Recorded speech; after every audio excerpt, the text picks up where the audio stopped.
Welcome to Walking the Earth. Today we're at Pashtupatinath Temple. It's a UNESCO World Heritage Site. It's a Shiva temple. And we've got a number of Shiva shrines around and many monkeys and a huge variety of trees in the area. But what I wanted to talk about was I have been trying for some time to understand the concept of worship, of devotion, because I have my personal understanding and my personal practice. I was raised in an iconoclastic tradition. We did not have images whatsoever. Like I was raised as a Christian, but there were no images whatsoever in the church that I attended. There wasn't even a cross in the church. So it was like, this is something that's, having images and statuary is different from me. And so I've been seeking to understand as I've traveled throughout India at different points and now Nepal.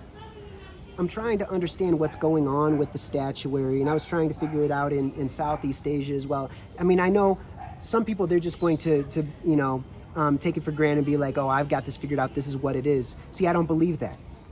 I don't believe that most people who say they know what worship is know what worship is. I think a lot of people are just parrots, and they're parroting what they've heard something is.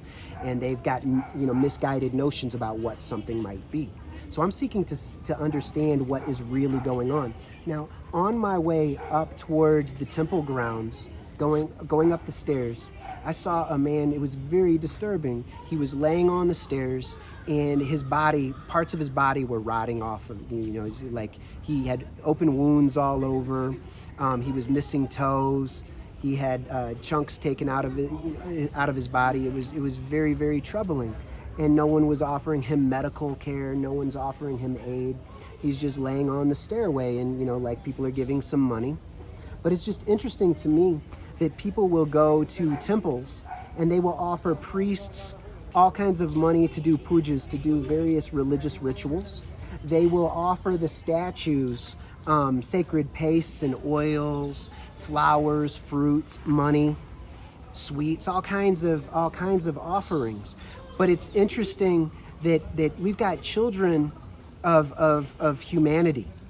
Whether you look at it as children of Adam, alayhi salam, or you look at it as children of humanity, people in the image of God, however you want to conceptualize it, regardless, humans are sacred creatures.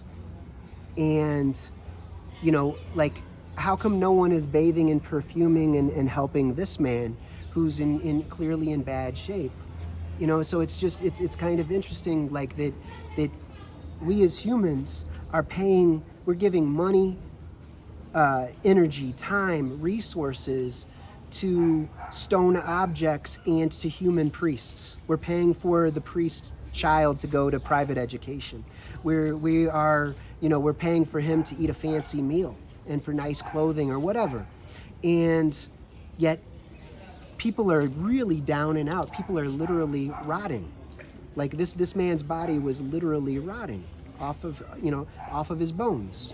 And it's very troubling. How do we deal with that? And so it's like, who's going to bathe and perfume him and offer him flowers and offer him medications and sacred ointments and bring him out of misery?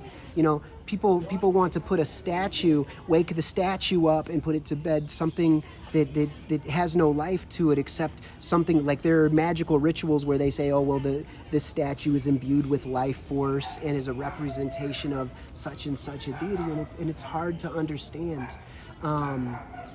Now, I seek to take a respectful approach to the comparative study of religion and to humanity. I seek to be just, to see things as honestly and truthfully as they are, always through the lens of mercy, compassion, and kindness, through love, to see the connecting points, to reconcile where possible, to make oneness, to find the oneness and the interconnectivity between us. But some things are very difficult for me to get my mind around. That right now you just see, you see people like humanity. We have such abundant resources, and it's so unfairly distributed right now. And I'm very, very far from a communist or a socialist, but it's quite interesting how you've got a very small percentage of humanity is ridiculously wealthy. I mean, like insanely wealthy. They would take them lifetimes to even make a dent in their wealth. What are they saving up for?